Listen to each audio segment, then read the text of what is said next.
शेरा वालिदा बोल सांचे दरबार की जय। अथ अष्टमो अध्याय। भगवान विष्णु योग माया के अधीन क्यों हो गए? ऋषियों के इस प्रश्न के उत्तर में सूत जी द्वारा उन्हें आद्य शक्ति भगवती की महिमा सुनाना। ऋषिगण बोले, हे महाभाग, हमें इस कथानक में महान अद्भुत संशय है। हे महामते, वेदों, शास्त्रों, पुराणों तथा बुद्धिमान लोगों की सदा से यह अवधारणा रही है कि ब्रह्मा, विष्णु तथा शंभु ये तीनों देवता सनातन हैं और इस ब्रह्मांड में इनसे बढ़कर अन्य कोई नहीं है। ब्रह्मा जगत का सृजन करते हैं, विष्णु पालन करते हैं और शंकर प्रलय काल में संहार करते हैं। ये तीनों ही इसमें कारण हैं। ब्रह्मा, विष्णु और महेश ये तीनों देवता एक ही मूर्ति के तीन स्वरूप हैं। ये लोग क्रमशः रज, सत्व और तम गुणों से युक्त होकर अपना अपना कार्य करते हैं।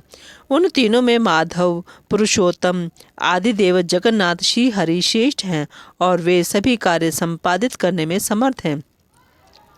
अनुपम तेज वाले विष्णु से बढ़कर सर्वसमर्थ अन्य कोई भी नहीं है। उन जगतपति विष्णु को योग माया ने विवश करके भला कैसे सुला दिया? उस समय उन विष्णु की चेतना कहाँ चली गई और उनके जीवन की चेष्टा कहाँ लुप्त हो गई? हे महाभाग, यह महान संदेह उपस्थित है। आप इस विषय में यथोचित बताने की कृपा करें। जिस शक्ति के विषय में आप पहले बता चुके हैं कि उसने भगवान विष्णु को भी पराभूत कर दिया था, वह कौन सी शक्ति है? वह शक्ति कहाँ से उद्भूत हुई? शक्ति संपन्न कैसे हुई तथा उसका स्वरूप क्या है? हे सुव्रत, यह सब हमें स्पष्ट रूप से बतलाइए। जो विष्णु है वे तो सबके ईश्वर, वासुदेव, जगत के गुरु, परमात्मा, परम आनंद स्वरूप तथा सच्चिदानंद की साक्षात मूर्ति हैं।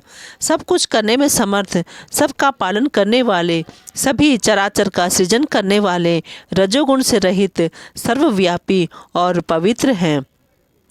वे परात्पर विष्णु निद्रा की परतंत्रता में कैसे आबद्ध हो गए? हे परंतप, हमें इस प्रकार का आश्चर्यजनक संदेह है। हे सूत, हे व्यास शिष्या, हे महामते, आप अपने ज्ञान रूपी खड्ग से हमारे इस संदेह को नष्ट कर दीजिए। सूत जी बोले, हे मुनिजन, इस चराचर जगत में कौन ऐसा है जो इस शंका का समाधान कर सके? जबकि ब्रह्मा के पुत्र सनकादि मुनि तथा नारद, कपिल आदि भी इस विषय में मोहित हो जाते हैं। हे मुनिश्रेष्ठ, हे महाभाग, तब इस जटिल समस्या के समाधान में मैं क्या कहूँ? देवताओं में भगवान विष्णु ही सर्वव्यापी एवं सभी भूतों के रक्षक कहे गए हैं। उन्हीं से इस चराचर समस्त विराट संसार की सृष्टि हुई है। वे सभी देवता परात्पर परमात्मा को नमस्कार करके नारायण, ऋषिकेश, वासुदेव, जनार्दन रूप में उनकी उपासना करते हैं। कुछ लोग महादेव, शंकर, शशिशेखर, त्रिनेत्र, पंचवक्त्र, शूलपाणि और विषभध्वज के रूप में उन्हीं की उपासना करते हैं। सभी वेदों में भी त्र्यंबक, कपर्दी, पंचवक्त्र, गौरी, देहार्धधारी, कैलाशवासी, सर्वशक्ति समन्वित, भूतगणों से सेवित एवं दक्ष यज्ञ विध्वंसक आदि नामों से उनका गुणगान किया गया है। हे महाभागों, वैदिक विद्वान लोग सूर्य आदि नामों से भी नित्य प्रातः, सायं तथा मध्याह्न काल में संध्या करते समय विविध प्रकार की स्तुतियों से उन्हीं की प्रार्थना करते हैं।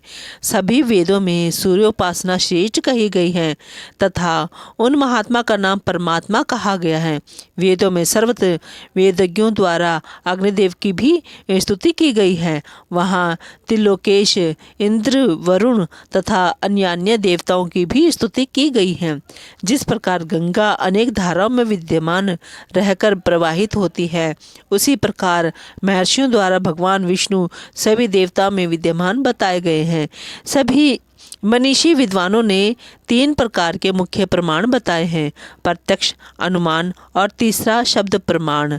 अन्य न्याय के पंडित 4 प्रमाण मानते हैं: प्रत्यक्ष अनुमान, उपमान एवं शब्द प्रमाण। परंतु अन्य मीमांसा के विद्वान लोग अर्थापत्ति को लेकर 5 प्रमाण मानते हैं। पौराणिक विद्वान 7 प्रमाण बताते हैं। इन प्रमाणों से भी जो दुर्ज्ञेय है वह है पर ब्रह्म। इसलिए इस विषय में बुद्धि, शास्त्र एवं निश्चयात्मिका युक्ति से बार बार विचार करके अनुमान करना चाहिए। साथ ही सन्मार्ग का अनुसरण करने वाले दृष्टांत द्वारा इस प्रत्यक्ष विज्ञान का चिंतन बुद्धिमान मनुष्य को सर्वदा करते रहना चाहिए। प्रायः सभी पुराण तथा विद्वान ऐसा कहते हैं कि ब्रह्मा में सृष्टि करने की शक्ति, विष्णु में पालन करने की शक्ति, शिव में संहार करने की शक्ति, सूर्य में प्रकाश करने की शक्ति तथा शेष और कच्छप में पृथ्वी को धारण करने की शक्ति स्वभावतः विद्यमान रहती है। इस प्रकार एकमात्र वे आद्य शक्ति ही स्वरूप भेद से सभी में व्याप्त रहती हैं। वे ही अग्नि में दाहकत्व शक्ति तथा वायु में संचार शक्ति हैं।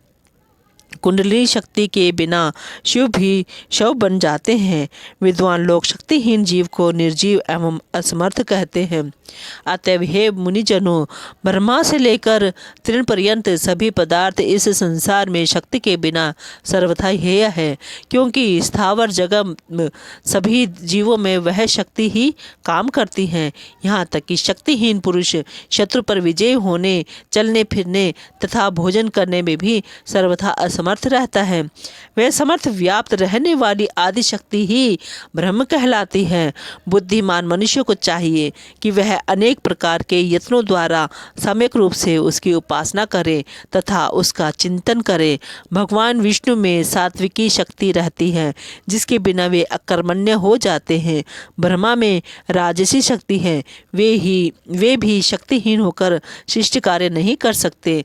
और शिव में तामसी शक्ति रहती है, जिसके बल पर वे संहार कृत्य संपादित करते हैं। इस विषय पर मन से बार बार विचार करके तर्क वितर्क करते रहना चाहिए।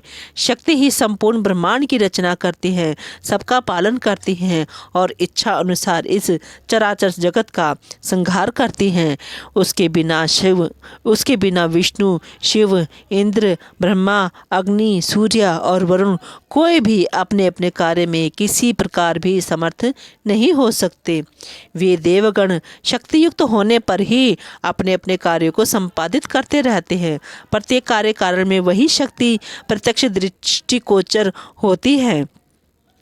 मनीषी पुरुषों में शक्ति को सगुणा और निर्गुणा भेद से 2 प्रकार का बताया है। सगुणा शक्ति की उपासना आसक्त जनों और निर्गुणा शक्ति की उपासना अनासक्त जनों को करनी चाहिए।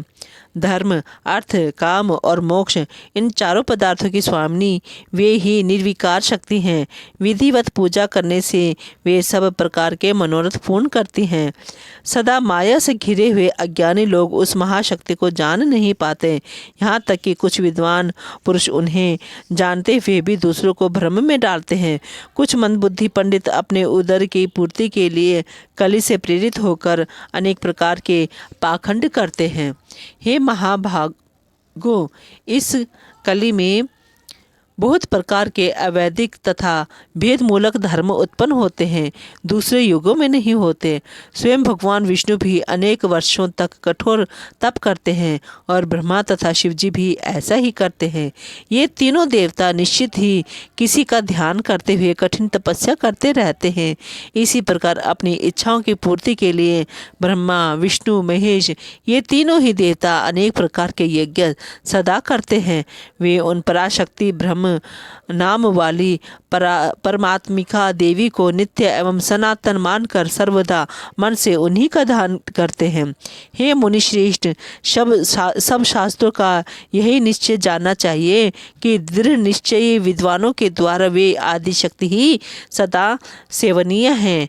यह गुप्त रहस्य मैंने कृष्ण द्वैपायन से सुना है, जिसे उन्होंने नारद जी ने अपने पिता ब्रह्मा जी से और ब्रह्मा जी ने भी भगवान विष्णु के मुख से सुना था। इसलिए विद्वान पुरुषों को चाहिए कि वे ना तो किसी अन्य की बात सुने और न माने तथा दृढ़ प्रतिज्ञ होकर सर्वदा शक्ति की ही उपासना करें। शक्तिहीन असमर्थ पुरुष का व्यवहार तो प्रत्यक्ष ही देखा जाता है कि वह कुछ कर नहीं पाता। इसलिए सर्वव्यापी आदिशक्ति जग जननी भगवती को ही जानने का प्रयत्न करना चाहिए। बोलो जयकारा शेरा वालिदा, बोल सांचे दरबार की जय।